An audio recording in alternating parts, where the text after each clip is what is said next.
সব সময় একা বেঁচে থাকার জন্য নিজেকে তৈরি করুন। মানুষ কিন্তু হঠাৎ করেই বদলে যায়।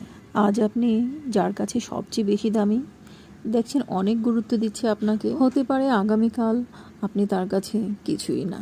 আপনি তার জন্য আগে পিছিয়ে যাই করেছেন সে কিছুই মনে রাখবে না। সব কিছুই 1 মিনিটে ভুলে যাবে কোনো না কোনো একটা অজুহাতে। সেই মানুষটার হঠাৎ করেই আপনার প্রতি একটা বিরক্তি চলে আসবে। সেটা কেন হবে আপনি নিজেও টের পাবেন না।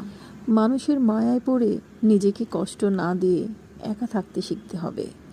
একা বেঁচে থাকার মধ্যে অন্তত কষ্টটা থাকে না, মানুষের দেওয়া যন্ত্রণাটা থাকে না। আপনার যা যা দরকার মন ভরে আল্লাহর কাছে প্রার্থনা করেন, দেখবেন পৃথিবীর মানুষগুলো আপনাকে সুখ শান্তি মনের চাওয়া না দিলেও একমাত্র উপরওয়ালাই আছেন যে আপনার মনের সকল ইচ্ছে চাওয়া পাওয়া পূরণ করবেন। পৃথিবীর কেউ আপনার মনের কষ্ট মুছতে না পারলেও তিনিই আছেন যে আপনার সকল যন্ত্রণা সকল কষ্ট সব কিছু 1 নিমিষেই মুছে দিবেন।